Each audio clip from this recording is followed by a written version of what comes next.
그러면 빵집에서 사람들을 고용을 더 하게 되고 덩달아 밀가루도 소비가 되고 설탕도 소비가 되고 설탕 주인도 살고 이런 게 케인즈주의의 그 유효 수요를 증가시키는 그 정책이거든요. 정책의 핵심이거든요. 차라리 물을 보내지 않고 농부들한테 직접 그냥 물을 실어 나르는 이런 식의 정책이 더 중요하다. 유럽이 그 다음에 좀 많이 어려워지지 않을까 그런 좀 생각해 보면 미국은 조금 거기에서는 그 걱정에서는 좀 자유롭다. 네, 하여튼 뭐 금융주 근데 이게 보면은 참 노이즈가 많아요. 금융주도 이제 끝물이다. 이제 뭐 금리 인상에 대한 기대감 근데 지금 연준 테이퍼링 물 건너가는 좀 길어지는 것 같고 지금 뭐 이러저런 이슈로 경기 침체 걱정이 되고 있고 뭐 이러면서 또 이렇게 좀 떨어지잖아요. 얼마 전까지만 해도 금리 인상에 대한 기대감으로 오르다가 그러니까 이런 노이즈 현상에 따라서 매수의 시점이 이럴 때 근데 무서워서 파는 게 아니라 오히려 매수의 시점을 기다리는 이런 게 필요한 이제 거겠네요. 끝물이고 이제 재미없고 앞으로는 좀 안 좋을 것 같다는 종목이 제 눈에는 많이 들어오더라고요. 그래서 근데 오히려 그게 정권주를 많이 매입할 때 그 당시 정권사의 상황들은 별로 안 좋았거든요. 예, 안 좋았고 막 그 구조조정도 많이 하고 있었고. 그렇죠. 예. 알겠습니다. 같이 투자하시는 분들은 한번 잘 참고하시면 좋을 것 같고요. 지금 거시경제에 대해서 여쭤보지 않을 수 없는 게 워낙 이 채권 투자하시는 분들이 거시경제를 잘 보신다고. 네, 원래는 지금 그 얘기하러 왔었는데. 그러게 하다 보니까 궁금해가지고 지금 일단 27일부터 이틀간 연준 FOMC 회의가 열리잖아요. 네네네. 이번 회의에서 이제 테이퍼링에 대한 어떤 언급이 새로운 게 나올 것이냐, 아니면 기존보다는 좀 연장되는 어떤 움직임이 보일 것이냐, 이거에 대한 그 설왕설래가 많은데 어떻게 보세요? 저는 뭐 지난달 내용, 그게 파웰은 그렇죠. 뭐 지금 인플레이션 이거 일시적이다. 그래서 당분간 지금 기조를 유지하겠다는 쪽이고, 반면에 그 앨런하고는 좀 그래서 약간 그렇죠. 상반되죠. 저는 이번에도 그 기조가 이어질 거다. 그렇게 이제 생각을 하는데요. 근데 이제 그거를 예측하고 예상하기보다 그 구조를 이해를 하시면 지금 상황이 어떤 상황이다를 이해하시면 이제 앞으로까지도 조금 좀 앞서서 그 생각을 할 수 있다고 그런 생각이 드네요. 지금 이제 왜 앨런과 파웰의 입장은 다른 것인가? 이제 이거부터 이제 조금 저는 생각해 보는 게 중요하다. 근데 그 앨런 처음에 제가 한번 질문을 드려볼게요. 이번에 파웰이 내년 2월인가요? 그때 아마 이제 임기 만료일 거예요. 그렇죠. 그럼 그때 어떻게 될 것 같아요? 이제 교체가 될 것 같아요? 아니면 저는 지금 상황이 유임 뭔가 좀 이렇게 되게 어렵기 때문에 네네. 지금은 바꿀 타임은 아니라는 생각이 좀 들긴 하거든요. 유임될 것 같다는. 실제로 지금 월가의 한 4분의 3은 유임될 것이다. 그리고 4분의 1은 바뀔 것이다. 이렇게 예측을 하더라고요. 근데 저는 바뀔 것이다. 이런 쪽에 그래요? 좀 무게를 두고 있습니다. 근데 그게 이유가 뭐냐면 이 앨런은 어떻게 보면 이제 정부죠. 정부의 입장이죠. 그렇죠. 재무부. 그리고 파웰은 독립된 쪽이고, 파웰은 원래 오바마가 옛날에 이제 연준 이사로 임명을 했지만은 실제로는 이제 공화당 출신이었고요. 또 약간 금융업에 종사를 많이 했기 때문에 약간 시장 친화적인 그런 성향을 많이 가지고 있는 반면에 그 앨런 같은 경우는 굉장히 강한 케인즈주의자예요. 약간 진보주의 경제학자거든요. 그리고 지금 바이든 대통령은 오바마나 예전에 그 민주당 오바마나 클린턴보다 더 강한 케인즈주의자더라고요. 시장에 좀 개입을 해야 된다. 지금 그 성격이 최저임금을 건드리고 그다음에 법인세 건드리는 이런 모습을 봤을 때는 굉장히 강력한 케인즈주의자거든요. 그러면 케인즈주의자들에게는 경제를 이제 끌고 갈 때 굉장히 중요한 게 어떤 시장의 중산층이나 서민들한테 어떤 보상이나 어떤 돈을 지급을 많이 하는, 그렇죠. 그쪽으로 지급을 많이 하는 이런 쪽의 정책을 많이 펼칠 거잖아요. 근데 이걸 할 때 굉장히 중요한 게 인플레이션이에요. 그렇죠. 예, 케인즈주의자들이 가장 조심해야 되는 거는 인플레이션인데 왜냐하면 이런 거거든요. 너가 빵 지금 한 개씩 사 먹고 있지. 내가 돈을 줄 테니 빵을 2개씩 사 먹어. 근데 그걸 빵 사 먹는 사람들을 위해서 그러는 게 아니고 그렇게 2개씩 사 먹으면 빵집 주인이 살아나고요. 그렇죠. 빵집 주인이 살아나고 그러면 빵집에서 사람들을 고용을 더하게 되고 덩달아 밀가루도 소비가 되고 설탕도 소비가 되고 설탕 주인도 살고 이런 게 케인즈주의의 그 유효 수요를 증가시키는 그 정책이거든요. 정책의 핵심이거든요. 그런데 빵을 사라고 빵을 이제 2개씩 사 먹어 하면서 돈을 줬는데 빵값이 2배로 올랐네. 그러면 빵을 또 하나밖에 못 사 먹는 그렇죠. 거예요. 그러면 이 유효 수요 증가 효과가 전혀 없는 거예요. 아무리 지출을 해도 그렇죠. 그래서 그 케인즈주의가 오일 쇼크 때 이게 걷잡을 수 없는 물가 상승에서 그냥 물러섰던 게 이건 도저히 감당할 수 없다고 물러섰던 게 그 물가가 오를 때 케인즈주의 정책은 쓰면 안 된다는 거예요. 그래서 옐런은 지금 그 바이든 정부의 입장은 일단은 물가를 먼저 잡아놓는 게 굉장히 노련한 케인즈주의자들이기 때문에 그런 실수를 다시 안 할 것 같아요. 그래서 물가를 최대한 잡아놓고는 경제 지원 정책을 쓸 거다. 그렇게 보는데 근데 또 파웰의 입장은 달라요. 파웰의 입장은 지금 이제 임기가 내년인데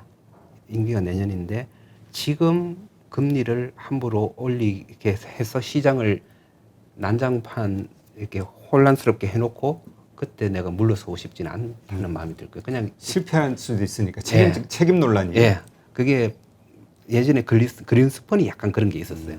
그린스펀이 조금 금리를 올려놓고 퇴임을 했으면 좋았을 건데 그걸 안 하고 그냥 끝까지 자기 임기까지 하고는 그냥 물러나 보니까 버냉키가 와 보니까 이게 큰일 났네 하고는 금리를 급작스럽게 올렸거든요. 천천히 그린스펀 때부터 이렇게 서서히 올렸어야 되는 거를 버냉키가 오자마자 급격하게 올려버려가지고 서브프라임 모기지가 와르륵 하게 됐고 그러면서 금융위기로 들어갔는데 지금 이제 파웰은 심리가 그럴 거예요. 웬만하면 뭐 그리고 임기가 다시 재임이 되면 그때는 다시 생각해 보자.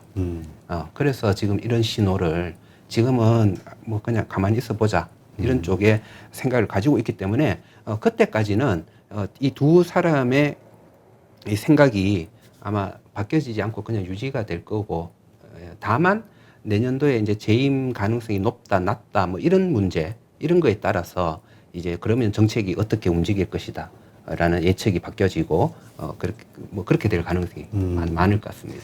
예. 지금 근데 사실 그 금리와 관련해서 네네. 이야기가 자꾸 나오는 건 실제로 그 소비자 물가 지수가 자꾸 올라가는 거잖아요. 인플레이션이. 올라가고 예. 예. 근데 이제 연준은 뭐 일시적이고 네. 걱정하지 마. 다 우리 컨트롤 할 수 있어. 이 얘기인 거고 시장은 그걸 못 믿겠는 거고. 네. 지금 이게 이제 자산 시장에서 일어나는 어떤 변동성의 원인이 되는 거잖아요. 네네네.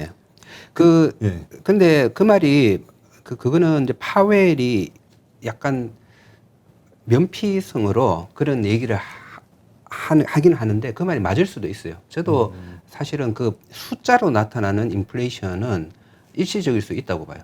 일시적일 수 있는데 근데 문제는 뭐냐 하면요.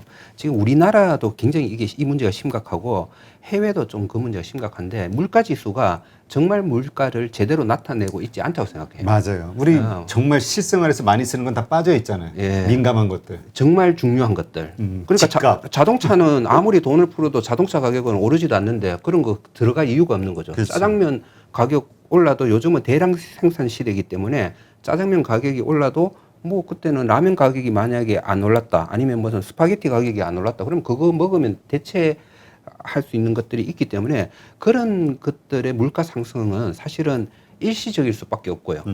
만약에 뭐 가끔 팥값 오르듯이 작년에 팥값 오르듯이 일시적인 걸로 봐야 되고요. 중요한 거는 우리가 이제 우리나라 한국은행도 마찬가지고 해외은행도 마찬가지고 컨트롤하기가 어려운 그러니까 생산을 통해서 그 물가를 잡기가 어려운 그런 물품들만 집중적으로 그래서 그런 것들은 우리가 정책으로 물가를 해야 돼요. 근데 그럼 물가를 어떤 물가를 잡아야 되냐 하면 이게 얘기가 상당히 좀 길어질 수도 있는데. 괜찮습니다. 예. 최대한 간단히. 최대한 간단히. 그러면 물가가 그러면 지켜봐야 되는 물가는 뭐냐 하면요. 제가 평생 동안 살면서 소득을 가질 거잖아요. 그렇죠. 그렇죠. 그리고 그 소득을 가지고 소비해야 되는 피하지 필수품. 못하고 필수적으로 소비해야 되는 게 있어요. 그것들의 가격을 저는 봐야 된다고 생각을 하거든요. 왜냐하면 그 불황의 정의를 어떻게 내리시죠? 사람마다 조금씩 다른데. 불황의 정의요? 뭐가 불황일까요?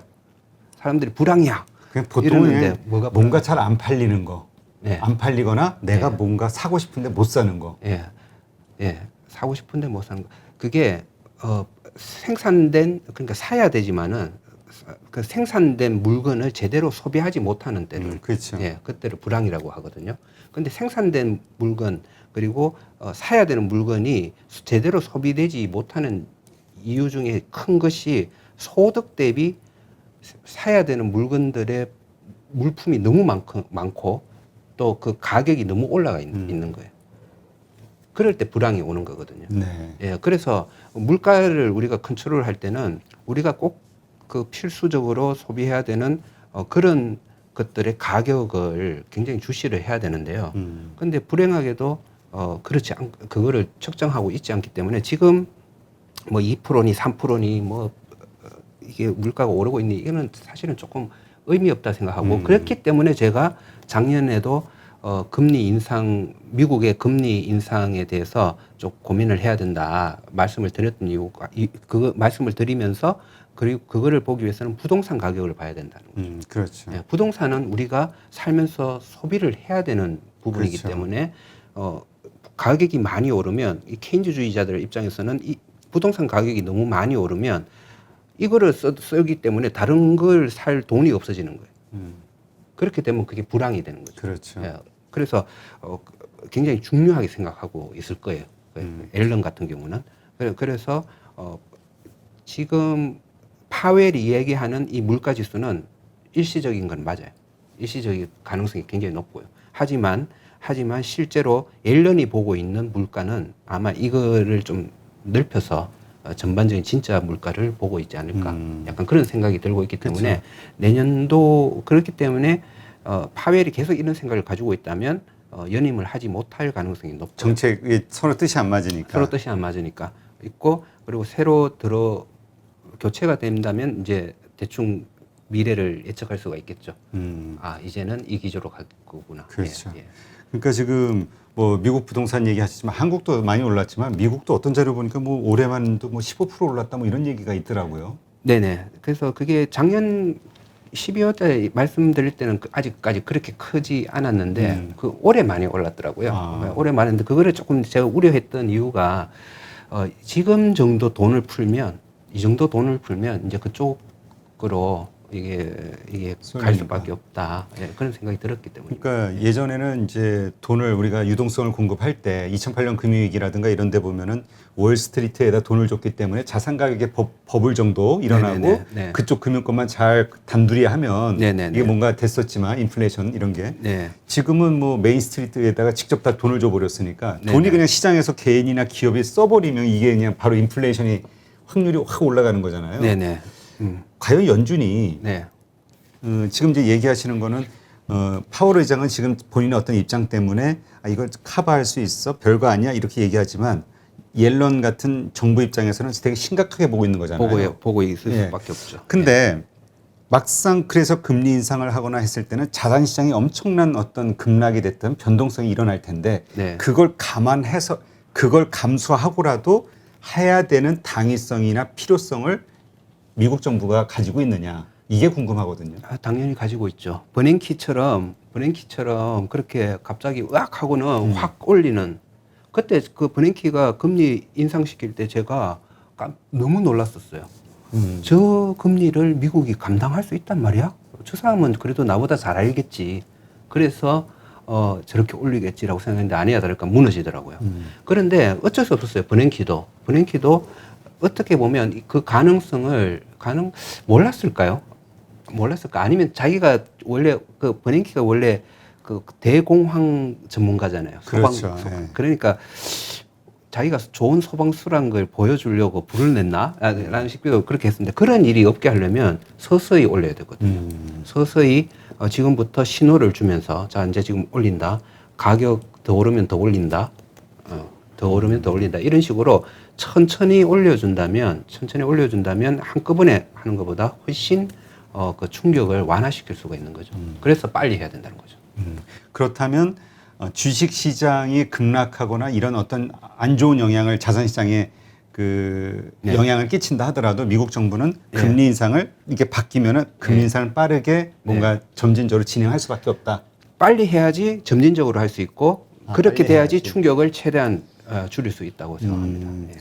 그러니까 만약에 버냉키가 바뀌게 된다고 했을 때는 일단 자산 시장에는 뭔가 변동성이 크게 한번 오겠구나. 이거를 감안해야 지금은 되겠습니다. 파웰이 바뀐다. 파웰. 예. 파웰이 버냉키는 예전에 금융위기 때 말씀을 드린 거고요. 예. 파웰이 파월 의장이 바뀌는 어떤 상황이 됐을 때 내년 2월에 이때가 이제 우리가 좀 긴장해야 될 수도 있겠네요. 자산 시장 참여자로서.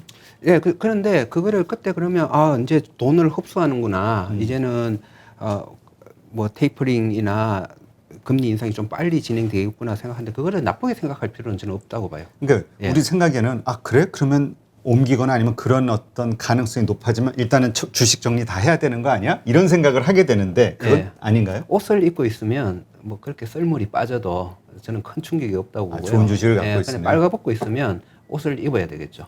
예. 그러니까 내가 가지고 있는 게 정말 가치가 있느냐 없느냐 이걸 잘 판단해서 판단해야 된다. 그런 변동성이 오더라도 네, 그냥 버티든가 그렇지 네, 네. 않다면 미리 정리를 하든가. 네, 네. 그렇군요. 이게 참 어렵네요. 근데 이게 금리 인상하게 되면은 여러 가지 이제 글로벌리 여러 가지 그 상대들이 있으니까 어렵잖아요. 네네. 미국이 먼저 금리 인상을 하게 되면 유럽 경제, 그러니까 그 미국 경제가 유럽 경제보다 좀 어려워지는 거 아니냐, 뭐 이런 네. 얘기도 있고요. 또 중국 경제는 또 되게 어려워지잖아요. 그 기업 부채 문제 때문에.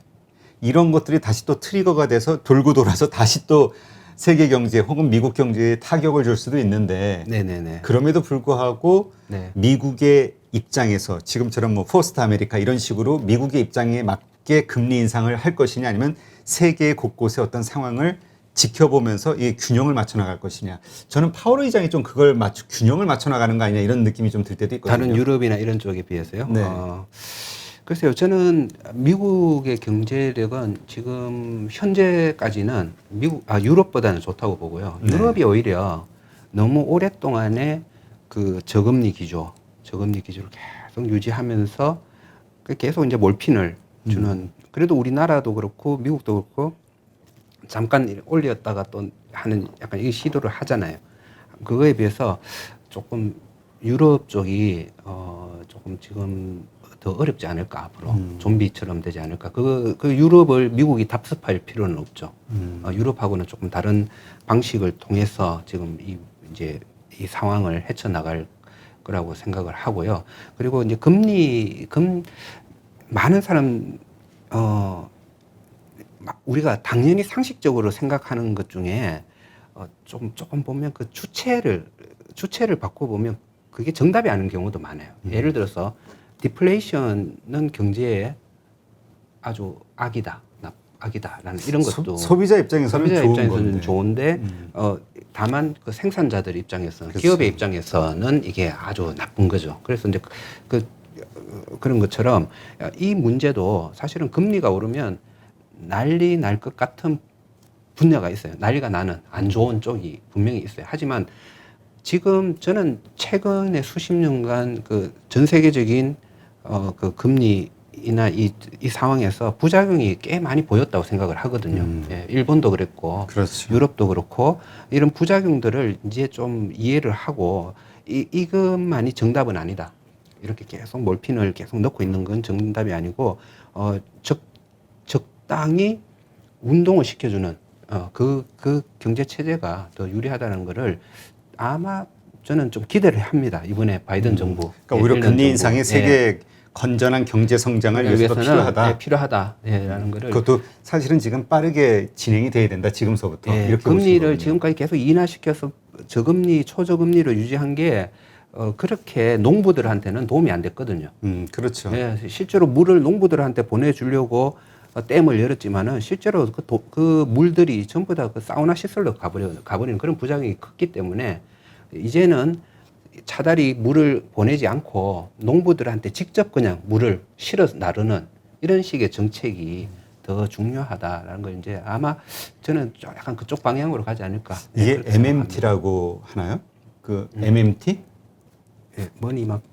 아니 제가 지금 갑자기 용어가 생각이 안 나가지고 예 하여튼 요거 그 저 뭐죠 그러니까 직접 소비자들 그러니까 개인이나 기업에게 돈을 뿌려주고 그러니까 네네네네. 직접 정부가 이러한 것들을 네. 관여하는 예. 그러니까 예전에는 연준이 이런 정책들을 풀었는데 지금은 네네. 이제 재무부를 통해서 정부가 직접 관여를 하는 거잖아요. 원래 이렇게 미시적으로 어떤 그러니까 댐에서 물을 풀고 댐을 닫는 거는 연준이의 역할이지만은 그 물길이 어느 쪽 방향으로 가는지는 그거는 정부의 역할이죠. 정부의 역할이기 때문에 예나 지금이나 굉장히 중요한 정부 역할이고 바이든 쪽은 이 역할, 정부의 역할을 더 크게 생각하고 있기 때문에 이제 댐은 이제 대충 문 닫고 내가 직접 퍼 나를게 이제 이렇게.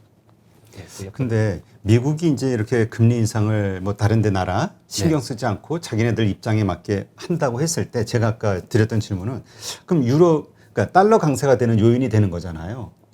금리를 금리 인상하면 미국이 그렇게 되지는 않을까요? 그게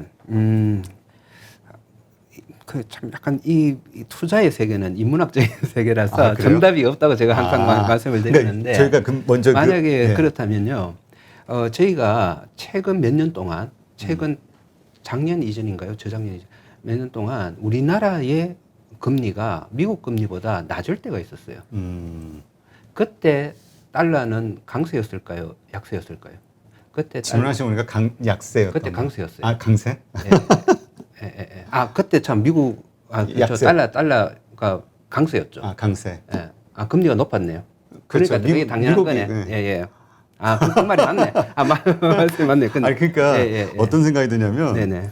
그러니까 미국의 그 금리가 인상이 되고 그러면서 네. 달러가 강세가 되고 하면 네네네. 수출 경쟁력은 유럽이라든가 이런 쪽이 높아지는 거잖아요. 네네네. 그러면은 미국이 네. 그것을 감내하겠는가? 그리고 또 수출 단가가 높아지고 하니까 네. 뭐 결국은 네네. 뭐 하여튼 수출 경쟁력 부분에서 그래서 이제 그 비슷하게 눈치를 봐가면서 비슷한 시점 이쪽에서도 인상할 수밖에 없는 시점 그런 시점을 맞춰 나가는 거 아니냐 이런 얘기 하시는 분들도 있긴 하거든요. 예, 프라자 합의 때처럼 갑자기 환율 자체가 뭐 큰 폭으로 움직인다 이러면 엄청 충격이겠지만은 제가 이제 금리를 인상시킨다는 게 결코 뭐 갑자기 다른 나라하고 차이가 뭐 이만큼 나게 이렇게 하지는 않을 거고요.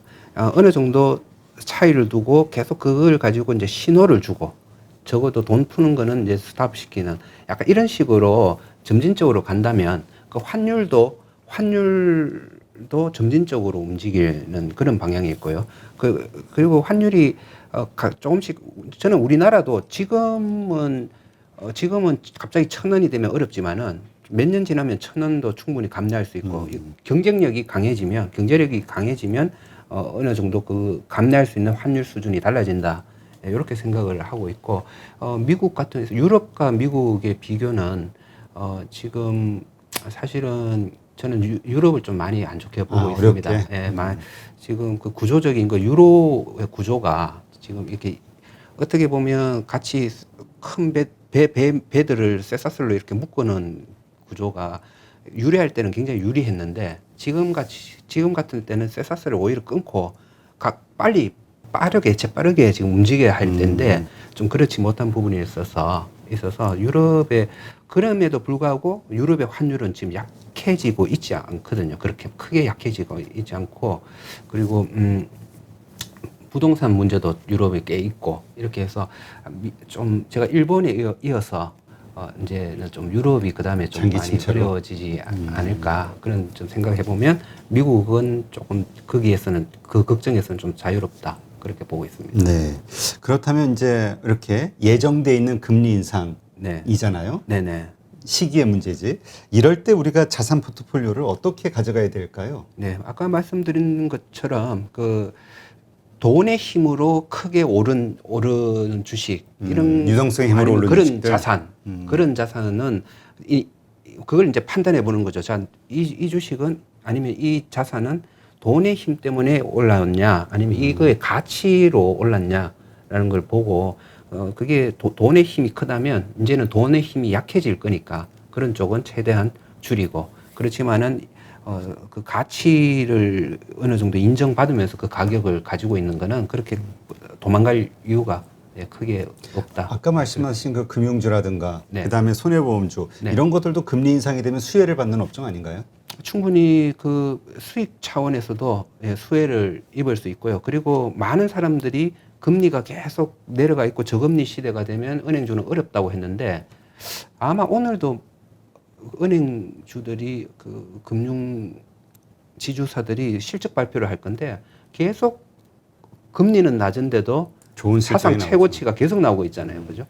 그러니까 이런 것들은 이제 어느 정도 가치가 증명되어 있고 나중에는 또 더 나빠질 이유가 별로 없는 그런 전 이렇게 우리 서 교수님 말씀 들으면서 딱 떠오르는 게 카카오뱅크가 떠올라요. 카카오뱅크 사시겠어요? 국민의 KB는 이렇게 질문을 단순한 질문을 드리면 네. 유동성의 힘에 의해서 올라온 주식이 카카오뱅크일 수 있고 네. 그죠? 일반 주식들 같이 실적에 따라서 올라가는 주식 네. 이게 이제 진짜 주식 10년 동안 가지고 있으라 하면 저는 카카오보다는 카카오는 저는 이제 아까 말씀드린 조금 돈의 힘으로 지금 그러니까 꿈과 희망과 그런 거에 의해서 움직이는 주식이 카카오뱅크라면 이제 좀 종류가 지금 다르게 분류가 될 수가 있는 거죠. 네, 알겠습니다. 네, 역시 이 서 교수님하고 이제 그 거시경제 부분을 좀 금리와 관련된 말씀을 나누다 보니까 그동안 좀 이렇게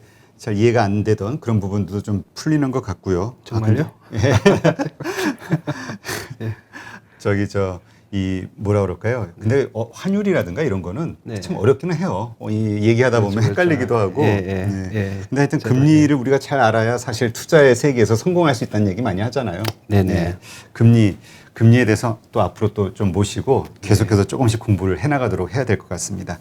네, 오늘 이렇게 좋은 시간 함께 해주셔서 고맙습니다. 네, 고맙습니다.